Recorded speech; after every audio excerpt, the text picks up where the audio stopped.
Je crois que je vais essayer d'être très bref pour essayer de vous éclaircir, vous donner la version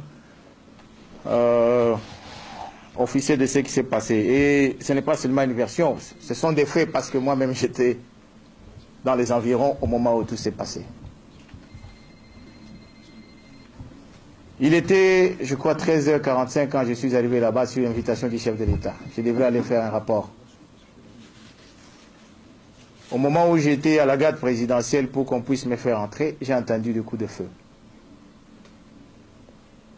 Les gardes ont essayé de m'empêcher parce qu'ils voulaient aussi me protéger. Ils ont dit, on ne sait pas ce qui est en train de se passer dedans. Tenez-vous à l'écart. Nous allons vérifier ce qui se passe. Je suis resté un peu retiré jusqu'à ce que j'ai vu une des secrétaires du président sortir en courant vers le dehors. Je lui ai posé la question. Elle a dit, j'ai entendu des coups de feu dans le bureau du président. À ce moment-là, je ne pouvais plus me retenir, je devrais entrer contre la volonté de la garde présidentielle. J'ai couru. Quand je suis arrivé là-bas, j'ai trouvé Maître Mbouyou avec le directeur adjoint Mota, qui n'est pas là. Et on prenait le président sur le bancard pour le mettre dans l'hélicoptère. C'est à ce moment-là que je suis arrivé. Et l'hélicoptère est parti. Je ne l'ai pas vu personnellement après le coup, parce qu'au moment où je suis arrivé, on le prenait et on le mettait dans l'hélicoptère. J'ai posé la question.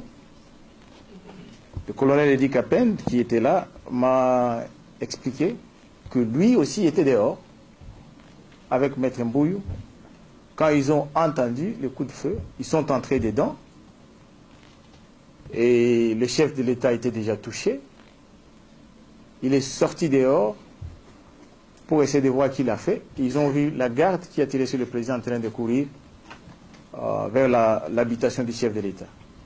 Et comme c'était dangereux que le même assassin puisse courir vers la maison là où il y avait la famille, il fallait l'empêcher. C'est ainsi que les autres gardes ont tiré aussi sur lui. Et j'ai trouvé le corps de l'assassin sur place.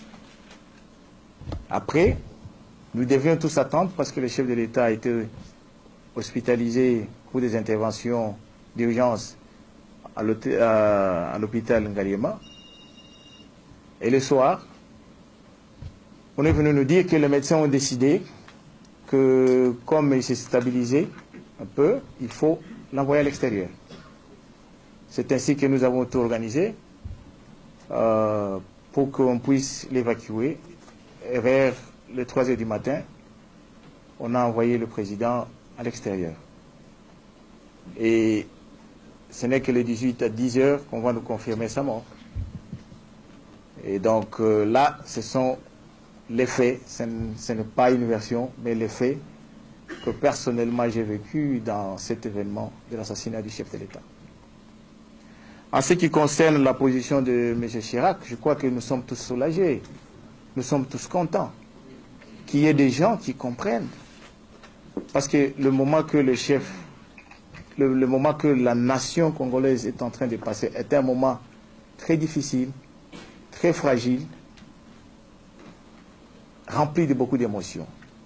Et si un chef d'État exprime des préoccupations pour la nation, nous ne pouvons que l'en féliciter.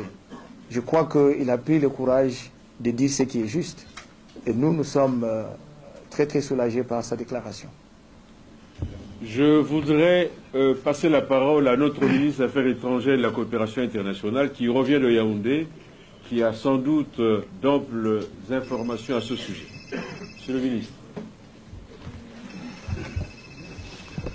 Oui, comme vous savez, s'est réunissait à Yaoundé du 17 au 19 janvier, le 21e sommet Afrique-France, co-présidé par le président de la République française Jacques Chirac et le président Biya du Cameroun.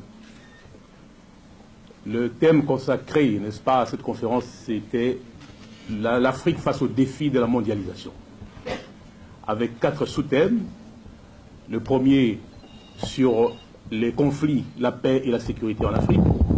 Le second sur le droit de l'homme et la démocratie et la bonne gouvernance.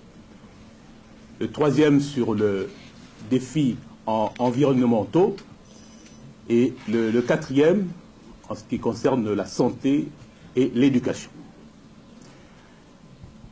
La conférence avait eu lieu en deux temps. Dans un premier temps, une conférence préparatoire des ministres des Affaires étrangères et après, le sommet des chefs d'État.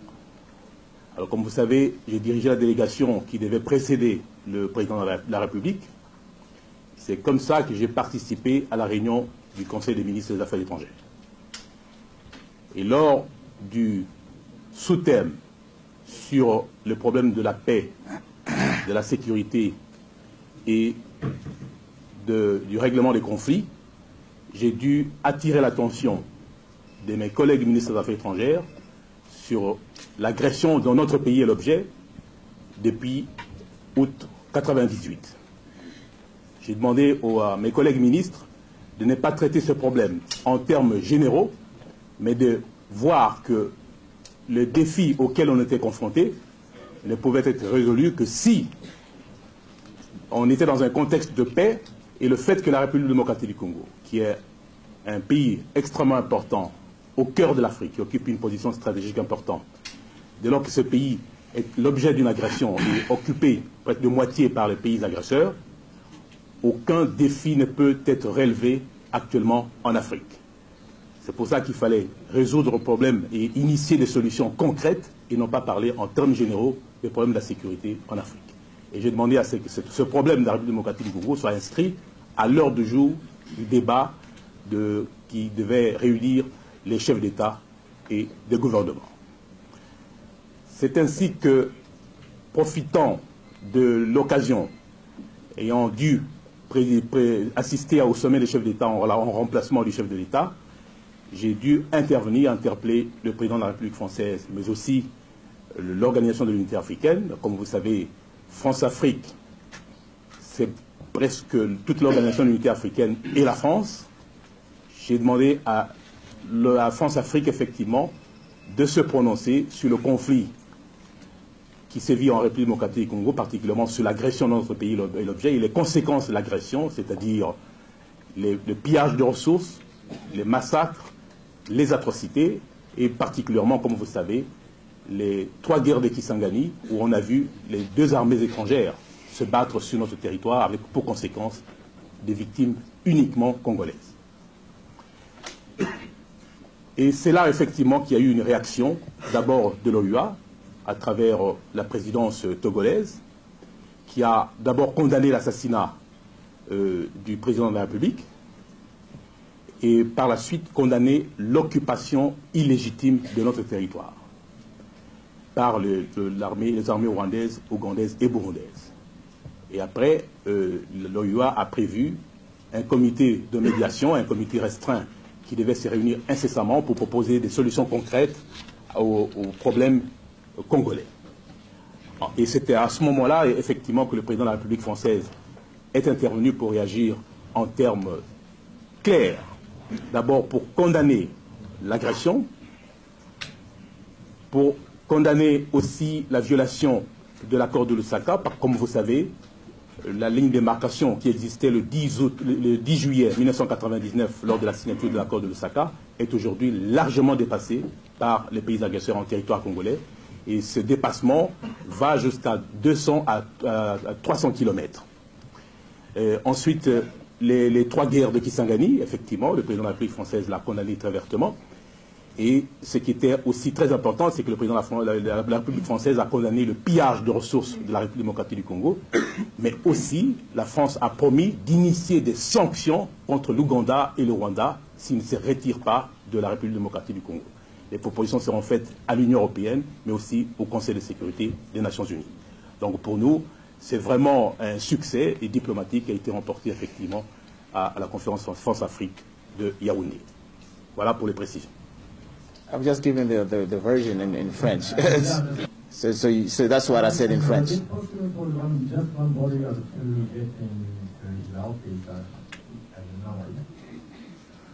Well, you know, these are the closest bodyguards that he has, and they usually are in the vicinity, trying to keep the security. Vécu personnellement. Moi, je dis ce que j'ai appris. Son Excellence, c'est vous qui avez vécu l'événement. Pourquoi n'avez-vous pas pris le soin de nous donner la version? Nous, la population, nous avons appris ça. Déjà, le mardi à 9h40, le président était mort. Et vous nous avez gardé dans le noir. Et ne pensez-vous pas que c'est un traumatisme moral pour nous, en tant que population? Est-ce que c'est par choix politique ou par principe conventionnel que vous avez souhaité taire cette information aussi précieuse pour nous, peuple congolais? Et deuxième question, il semblerait que le ministre à la jeunesse et au sport avait tenté de fuir parce qu'on l'avait fouetté le jour de votre réunion. Est-ce que vous pouvez me confirmer ou est-ce que le conseil de cette information? Je vous remercie. Bon, je pense qu'en tant que journaliste, vous devez avoir l'attitude de responsabilité aussi. Nous devons l'avoir, vous aussi vous devez l'avoir. Posez des questions qui sont objectives, n'amenez pas les histoires des radios-trottoirs, ça nous amène nulle part. Le ministre n'a jamais été fouetté, le ministre est dans la ville, je ne peux pas vous dire où il est parce que c'est un citoyen comme vous, il est là où il veut être. Il était tout à l'heure avec moi au secrétariat général à une réunion. Et bon, d'accord. Une heure après l'attentat, Mouton Boutibal et moi-même, avec d'autres camarades du directoire, nous sommes montés à votre appel. D'accord. En tout cas, est-ce qu'on vous a torturé? Non, on ne vous a pas torturé. Le chef de l'État venait d'être touché par des balles. Et il était en soins. Il était en soins intensifs. Il est clair que, en tant que gouvernement, nous ne devrions pas nous lancer à des spéculations. Vous comme nous, on était en train d'attendre. Parce que je peux vous dire, je n'étais pas dans la salle d'opération. Mais j'attendais les résultats. Je viens de vous dire que c'est seulement le soir qu'on nous a dit que les médecins ont décidé qu'il fallait évacuer les chefs de l'État. Et on l'a évacué. Et le lendemain, le gouvernement a donné la version. Le matin, parce que le chef de l'État est parti la nuit. Et le matin, le gouvernement a pris soin d'informer la population. Donc, je ne vois pas ce qu'on était en train de gérer pour garder la population dans le flou. Parce que vous pouvez vous-même voir le temps. Il était... l'attentat a eu lieu à 13h45. Il était dans les soins ici en Ngaliema jusque vers les 2h. Vers les 3h, il était parti. Et le lendemain, nous vous avons informé. Je ne vois pas ce que nous avons violé là-bas. Je comprends bien que les expectatives étaient très élevées, les attentes étaient très élevées, mais nous ne pouvions pas nous lancer à la spéculation. Mais ce que je condamne fortement, c'est vous, les journalistes, qui avez profité de ce moment-là pour créer le chaos dans un pays. Ce sont des actes très irresponsables, des gens qui utilisent de leur liberté de presse pour pouvoir mettre en danger l'avenir de toute une nation. Une nation aussi importante pour l'Afrique. Ça, je condamne. Mais il ne faut pas dire que le gouvernement a géré la situation contre la population. Alors nous sommes là pourquoi? Si nous devons marcher contre la population. Je vous remercie. S'il vous plaît. Dans l'opinion ici à Kinshasa, par exemple, les gens disent que la République démocratique du Congo n'est pas un royaume où le pouvoir doit se transmettre de père en fils. Comment vous pouvez expliquer à la population ce qui s'est passé pour que du président Kabila au président Kabila, cette transition-là? La deuxième question, c'est qu'on dit aussi dans l'opinion que l'actuel président Kabila ne serait pas totalement un citoyen congolais. Qu'est-ce que vous pouvez dire à l'opinion? Je vous remercie. Il ne serait pas totalement congolais, il serait d'un parent Tutsi avec le président Laurent Désiré Kabila. Très bien. Je vais revenir à la question, mais j'aimerais poser la première. Plutôt répondre à la première. Parce que j'y ai déjà répondu en anglais. Je comprends bien qu'il y a certains qui n'ont pas suivi. J'ai dit à notre collègue, notre ami qui a posé la question en anglais, que à un certain point, à une certaine jonction de l'avenir du pays, il faut opérer des choix. Et on est obligé de le faire.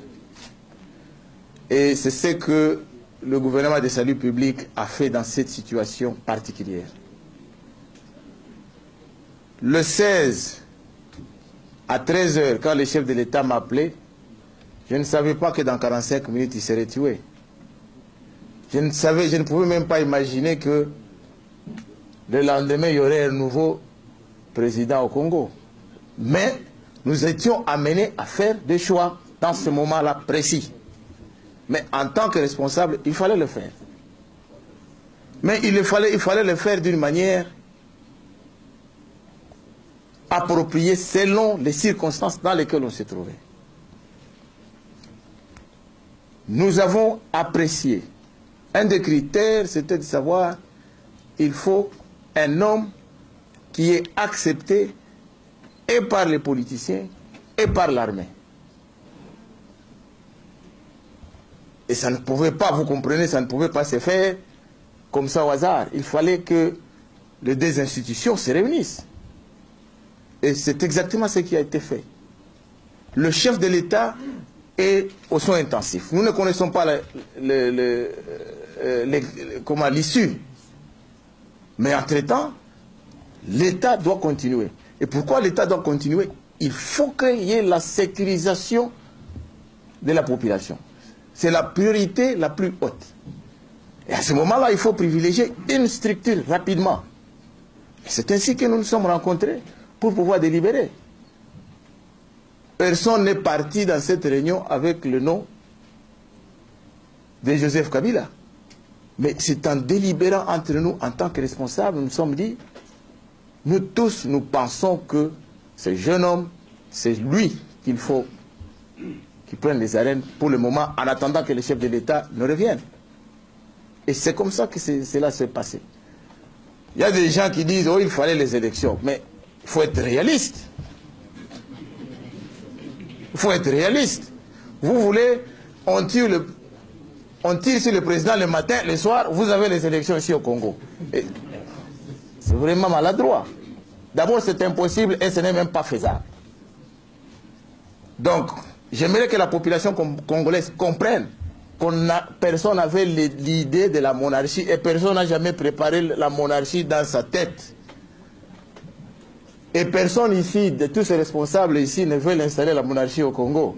Mais lorsque il est question, devant certains choix, dans un certain contexte, il faut opérer des choix. Et c'est ce que nous avons fait. La deuxième question. Je voudrais vous rassurer. Parce que j'ai entendu que même chez les étudiants, c'est ça. Joseph Kabila n'est pas congolais. Mais qui vous a dit qu'il n'est pas congolais? Vous savez que son père est un Congolais à part entière. Sa mère est un Congolais, est une Congolaise à part entière. Je ne sais pas s'il y a des Bangou ici. Ils connaissent leurs sœurs. Ils sont là. La maman de Joseph et Moubangou comme les deux qui sont là. Pardon? Voilà. Le père de la maman de Joseph est ici à Kinshasa. Vous aurez l'occasion peut-être de les voir après pour vous rassurer davantage. Ses oncles, c'est-à-dire les frères propres à la maman de Joseph, ils sont ici à Kinshasa. Il y en a d'autres qui sont dans l'armée. Quand la maman va escorter le corps, vous aurez à découvrir qu'elle n'a rien à voir avec les Tutsis dont vous parlez. Vous avez affaire à un fils digne de père et de mère congolais. Et j'aimerais que cette spéculation puisse se terminer. Ça retarde la nation des histoires qui viennent pour créer des troubles. Pour rien, alors qu'il n'en est pas question. J'espère que vous prendrez la responsabilité de pouvoir expliquer ça dans ce que vous écrivez. La maman est Moubangou et elle va revenir. Si les Bangou ne sont pas des Congolais, ils sont tous, ça c'est une autre question. Et vous aurez à juger ça. Vous me rappelez la première question, je m'excuse. La première. De toute évidence, on appelle déjà le président Joseph Kabila président intérimaire. Est-ce qu'il va être installé officiellement? Deuxièmement, dans la Constitution, l'acte 003, il est pas prévu, certains disent, ce mot de passation de pouvoir la vacance n'était pas prévue. Comment allez-vous asseoir le président officiellement, constitutionnellement? Bon, je crois qu'on va se référer à des usages classiques. Mais il sera installé. Il sera installé. Il y aura la prise d'acte. Il y aura la prestation des serments. Il doit le faire. Et les procédures légales et juridiques, on doit les respecter. Parce que c'est ça qui fait les institutions, c'est ce qui fait la force des institutions. Donc, nous ne pouvons pas éviter ça. Mais quant à Libreville, oui. Mais comment est-ce qu'on peut lâcher un héritage aussi important du président Kabila? Nous sommes dans cette logique parce que nous croyons tous dans les dialogues entre les Congolais. Si le président Kabila lui-même s'est déplacé pour aller à Libreville afin de parler, pourquoi est-ce que soudainement, lorsqu'il est mort, nous allons refuser d'y aller? Ça serait injuste. Nous irons à Libreville ou ailleurs, ou là où il sera nécessaire qu'on puisse parler de l'avenir de ce pays. Donc cette logique, on y est encore. Intérimaire devient le chef de l'État, le Kabila. Quelle sera sa première tâche? Est-ce qu'il, après les obsèques de Laurent Désiré Kabila, il va constituer un nouveau gouvernement? Monsieur, madame, je m'excuse. Ça, c'est une question purement politique. Laissez-nous d'abord pleurer notre feu président. Les remaniements, le ceci, le cela, ce sont des questions politiques sur lesquelles on doit se concentrer. On ne peut pas y pleurer et chercher qui sera quoi. C'est très difficile, même si on veut le faire. Et ce n'est même pas conseillable maintenant, parce que lorsqu'on est dans les émotions, ce n'est pas à ce moment-là qu'on fait des bonnes options. Donc je demande que vous puissiez patienter. Il va prêter serment, il va parler du programme, il va vous fixer sur beaucoup de choses. Et je crois que c'est question de patience. Et est-ce qu'il vous a déjà dit qu'il souhaitait mettre en place un nouveau gouvernement très rapidement après les obsèques? Lui et moi, on n'a parlé que de la mort de son père, on n'a jamais parlé d'un nouveau gouvernement. Nous parlons ici du président de la République. Vous avez parlé du nouveau leadership. Ah oui, mais je ne sais pas, peut-être parce que c'est français, mais parce que c'est anglais. Mais leadership, c'est ça. Quand vous êtes un président, vous faites partie du leadership d'un pays. C'est le président de la République. Qui va donner ses orientations. C'est exact. C'est exact. Nous avons en fait parlé dans notre communiqué, c'est lui qui prend l'action gouvernementale. C'était des termes calculés. Le problème international qui est l'agression qui nous oppose aux pays agresseurs et les problèmes internes, si cette confusion continue, ben en ce moment-là, on ne trouvera pas une issue à la crise qui sévit en République démocratique du Congo. Je crois qu'il faut séparer les deux choses. Nous voulons que le président Mbeki intervienne pour amener les pays agresseurs à commencer à retirer leurs troupes du territoire congolais, moyennant les garanties de sécurité données et par la République démocratique du Congo, mais aussi par la communauté internationale, parce que la sécurisation des frontières du Rwanda, ce n'est pas de la seule responsabilité de la République démocratique du Congo. Donc la communauté internationale doit contribuer. Mais non, s'agissant des problèmes internes, ce sont les Congolais eux-mêmes qui doivent décider de la solution aux problèmes internes qui est liée à la démocratisation de notre pays. Et là, moyennant aussi la facilitation, et la facilitation passe par la co-facilitation, vu ce qui s'est passé avec la manière dont a procédé au début M. Massiré. Est-ce que la diplomatie congolaise va poursuivre le schéma de la médiation burundaise? Inévitablement. D'ailleurs, quand j'étais à la conférence France-Afrique, j'ai pris contact avec le président Bouyoya et même son ministre des Affaires étrangères.